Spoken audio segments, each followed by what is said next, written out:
நம்மளோட sixth chapter என்னன்னு சொல்லி பாத்தீங்கன்னா retirement and death of a partner. So நீங்க பார்த்த ஃபிஃப்த் சாப்டர் வந்து அட்மிஷன் ஆஃப் அ பார்ட்னர்னு பாத்தீங்க. அட்மிஷன் ஆஃப் அ பார்ட்னர்னா என்ன? புதுசா பிசினஸ்க்குள்ள ஒரு ஆள் வராங்க. ரிட்டையர்மெண்ட் ஆஃப் அ பார்ட்னர்னா அந்த பிசினஸ விட்டு ஆல்ரெடி இப்போ ஒரு 5 பேர் சேர்ந்து ஒரு பிசினஸ் பண்ணிட்டு இருக்காங்கன்னா ஒரு பர்சன் இந்த பிசினஸ விட்டு வெளியே போறாங்கன்னு அர்த்தம். டெத் ஆஃப் அ பார்ட்னர்னா அந்த பார்ட்னர் இறந்ததுக்கு அப்புறம் நம்ம எப்படி அந்த அக்கௌண்ட்ஸை மெயின்டைன் பண்ணணும், எப்படி எல்லாம் அந்த அக்கௌண்ட்ஸை செட்டில் பண்ணணும் தான் சொல்லி பார்க்க போறோம். கிளியரா?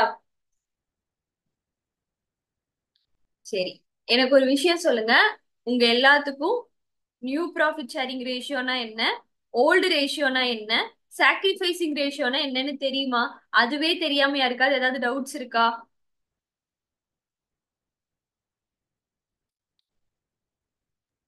இல்லக்கா. ஓகே. சோ இப்போ அந்த ஃபிஃப்த் சாப்டர்ல இந்த 5 திங்ஸ் நீங்க படிச்சிருப்பீங்க, கரெக்டா?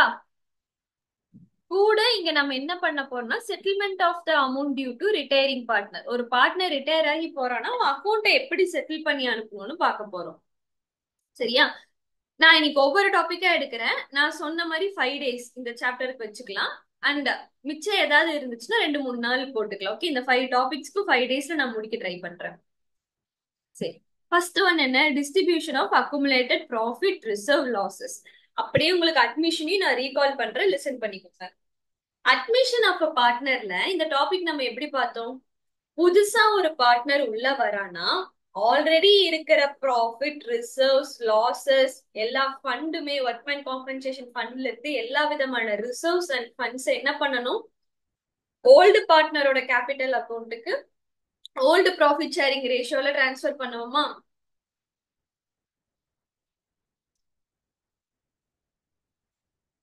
ஞாபகம் இருக்கா?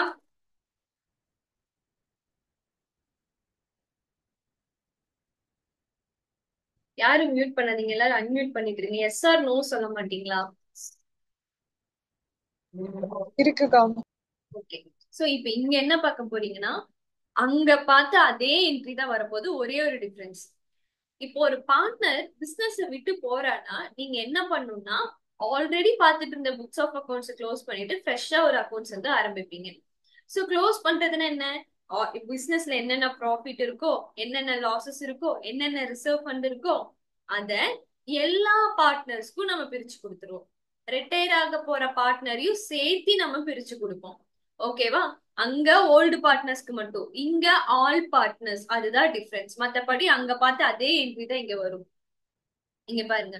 சோ இங்க 3 பார்ட்னர்ஸ் இருக்காங்க நமக்கு. Vivin, Hari, Joe are partners sharing profit and losses in the ratio 3:2:1.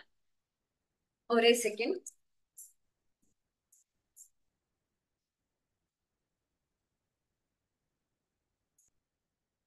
Okay, on date of retirement, the books of the firm showed a general reserve 60,000. So புக்ஸ்ல வந்து என்ன இருக்கு? ஜெனரல் ரிசர்வ் 60,000 இருக்கா? இதை நீங்க என்ன பண்ணுவீங்க?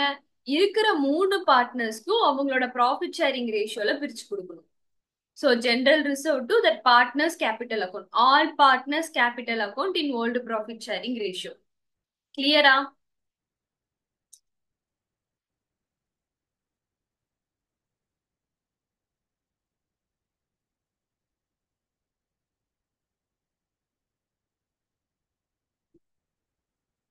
இப்போ இல்லஸ்ட்ரேஷன் 2 பாருங்க. இல்லஸ்ட்ரேஷன் 2ல என்ன கொடுத்திருக்கா? சேம் வந்து இங்க 3 பார்ட்னர்ஸ் இருக்காங்க. நமக்கு லாஸ் இருக்கு. சோ லாஸ் இருந்தாலும் என்ன, ப்ராஃபிட் ஆர் லாஸ் என்ன இருந்தாலும் அது நம்ம பார்ட்னர்ஸ் அக்கௌண்ட்டுக்கு டிரான்ஸ்ஃபர் பண்ணணும். சோ அதுக்கான entry second one. All partners capital account, அதுதான் இங்க டிஃபரன்ஸ். நீங்க அப்படியே உங்க ஃபிஃப்த் சாப்டர் கூட எடுத்து வச்சுட்டு பாருங்க. இதே மாதிரிதான் அங்கேயும் இருக்கும் சம்ஸ்.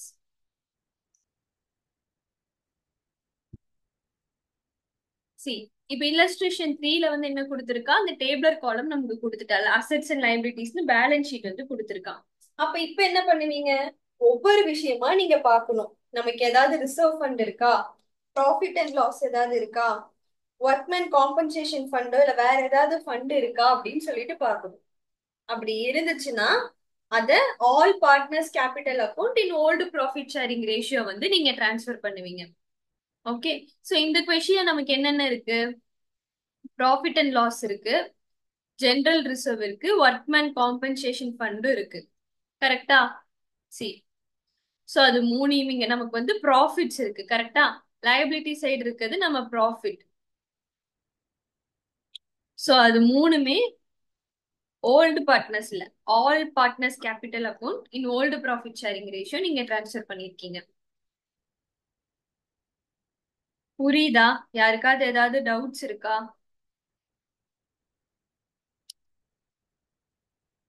இல்லக்கா. கிளியரா இருக்கா?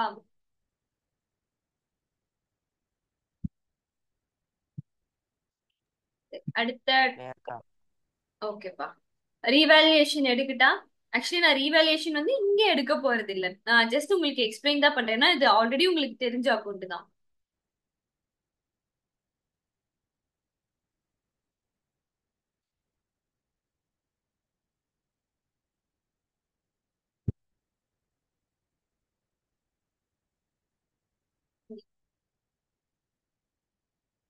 அசெட் இன்க்ரீஸ் ஆச்சுன்னா எந்த சைடு எழுதுவீங்க ரீவேல்யூவேஷன் அக்கௌண்ட்ல?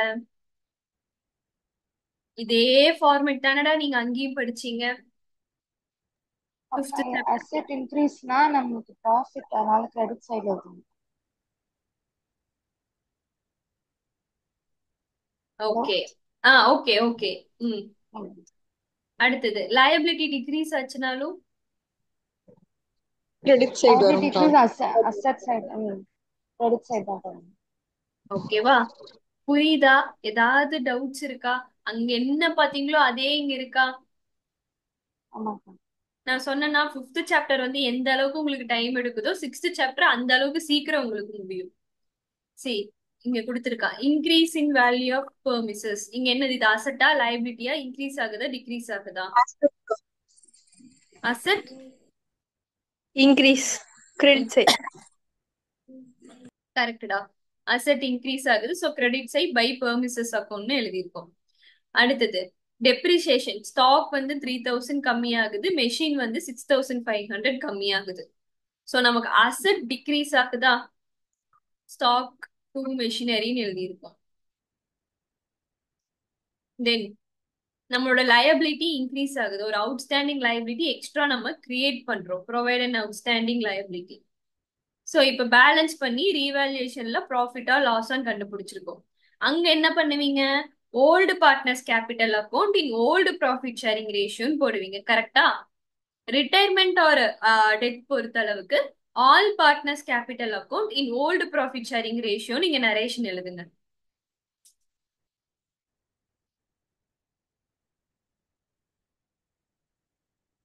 கிளியரா? கிளியர்க்கா. ஓகேடா. யாருக்காவது ஏதாவது டவுட்ஸ் இருக்கு, ஏதாவது எக்ஸ்பிளைன் பண்ணணும்னா சொல்லுங்க, நான் சொல்றேன். ஓகே? ஏன்னா இது ஆல்ரெடி உங்களுக்கு தெரியுன்றனாலதான் நான் கொஞ்சம் ஸ்பீடா போயிட்டு இருக்கேன்.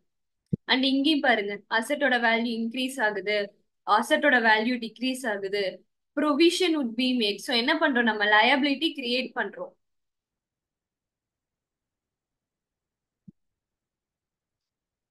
ஓகேவாடா? சரி, இந்த ஒரு அட்ஜஸ்ட்மெண்ட் சொல்லுங்க. Investment of 25,000 not recorded in books is to be recorded now. இதுக்கு மீனிங் என்ன? அசெட்டா லயபிலிட்டியா இன்க்ரீஸா டிக்ரீஸா?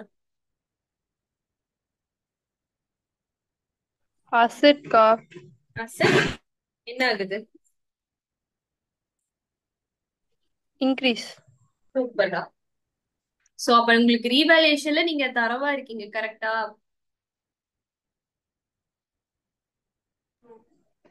எஸ்க்கா. சூப்பர்டா. காயத்ரி, கிரீஷ், ருஸ்தானா, நீங்களா?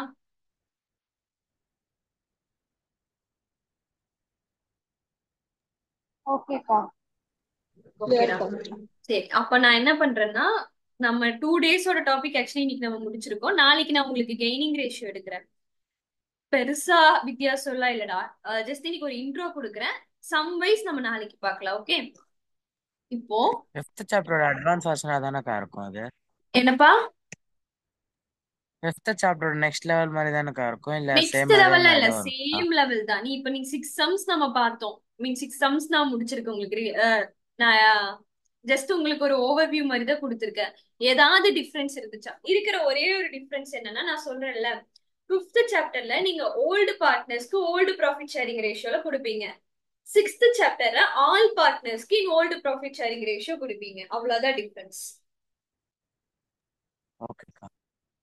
ஓகேவா? அந்த அதுக்குதான் ஃபிஃப்த் சாப்டர் சொல்றப்போ என் வாயில இருந்து என்னைக்குமே வெறுமனே நான் ப்ராஃபிட் ஷேரிங் ரேஷியோன்னு சொல்லியிருக்க மாட்டேன். அதே மாதிரி வெறும் பார்ட்னர்ஸ்னு சொல்லியிருக்க மாட்டேன். Old partner, new partner, old profit sharing ratio, எதுக்கு அதை கான்ஸ்டன்டா நான் சொல்லிட்டே இருந்தேன்னா இங்க வரப்போ லைட்டா அது ஒண்ணுதான் உங்களுக்கு சேஞ்ச் ஆகும். சோ அங்க வெறுமனே ப்ராஃபிட் ஷேரிங் ரேஷியோன்னு படிச்சிருந்தீங்கன்னா இங்க வரப்போ இங்கேயும் அதே ப்ராஃபிட் ஷேரிங் ரேஷியோ தானே படிப்போம்.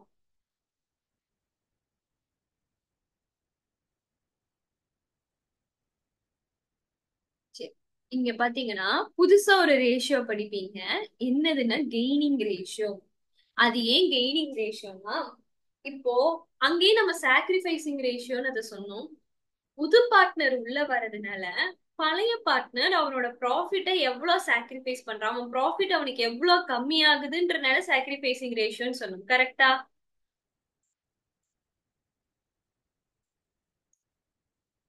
ஆமாக்கா. இங்க ஏன் கெய்னிங் ரேஷியோன்னு சொல்றோம்னா இப்போ நீங்க 4 பேர் இருக்கீங்க, 10,000 ப்ராஃபிட் வருதுன்னா ஆளுக்கு 2,500 எடுத்துப்பீங்க. இப்ப 2 பேர் பிசினஸ விட்டு வெளியே போயிட்டாங்கன்னா 10,000 ப்ராஃபிட் வந்தா மிச்சம் இருக்கிற 2 பேர் 5,000 எடுத்துப்பீங்களா? ஆமாக்கா. சோ ஒரு பார்ட்னர் ரிட்டையர் ஆகுறப்போ ரிமைனிங் பார்ட்னர் கெய்னிங் சம்திங்கா? அவனுக்கு கெயின் தானே, ப்ராஃபிட் அவன் கெயின் தானே பண்றான். அதனாலதான் ரிட்டையர்மெண்ட்ல நம்ம படிக்கிற ரேஷியோக்கு பேரு கெய்னிங் ரேஷியோ.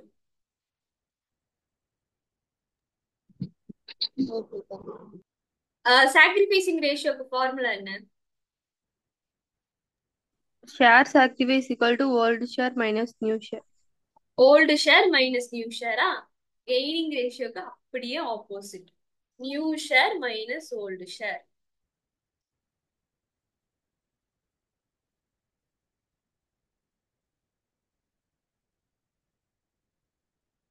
ஓகேவா? ஏன்னா இல்லஸ்ட்ரேஷன் 7 சொல்றேன், சிம்பிள் சம்மா இருக்காது. என்ன கொடுத்திருக்கா? Kiran, Vinod and Vimal are partner sharing profit and losses in the ratio 5:3:2. Kiran retires and the new profit sharing ratio between Vinod and Vimal is 2:1. இந்த கொஸ்டின்ல ஓல்டு ரேஷியோ என்ன, நியூ ரேஷியோ என்ன?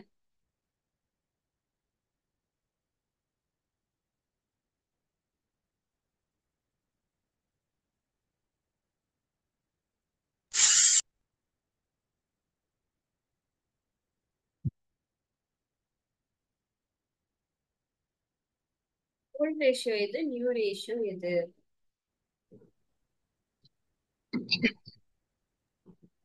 அக்கா ஓல்ட் ரேஷியோ வந்து 5:3:2க்கா.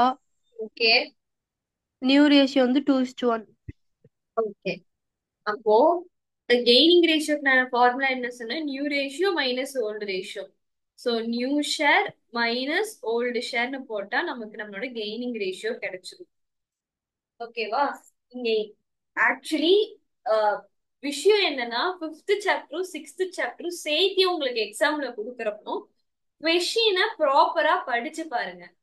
பார்ட்னரோட அட்மிஷன் நடக்குதா இல்ல ரிட்டையர்மெண்ட் நடக்குதான்னு. ஏன்னா ரெண்டுமே கொஸ்டின் ஒரே மாதிரிதான் இருக்குல்ல, ஒரு வேர்டு தான் நமக்கு மாறுது. புது பார்ட்னர் ஒருத்தன் உள்ள வரான், இல்லாட்டி பழைய பார்ட்னர் ஒருத்தன் பிசினஸ விட்டு வெளியே போறான். சோ கொஸ்டினை ப்ராப்பரா படிச்சு அட்மிஷன் நடக்குதா இல்ல ரிட்டையர்மெண்ட் ஆகுதான்னு பாருங்க. அட்மிஷன்னா நமக்கு சாக்ரிஃபைசிங் ரேஷியோ வரும், ரிட்டையர்மெண்ட்னா நமக்கு கெய்னிங் ரேஷியோ வரும். ஓகேவா? கிளியரா இது வரைக்கும்? ஓகேக்கா. சரி, இப்ப என்ன பண்றீங்கன்னா இல்லஸ்ட்ரேஷன்ல இருக்கிற ஃபர்ஸ்ட் 3 சம்ஸ் மட்டும், சாரி எக்ஸசைஸ்ல இருக்கிற ஃபர்ஸ்ட் 3 சம்ஸ் மட்டும் எனக்கு போட்டு சென்ட் பண்ணுங்க.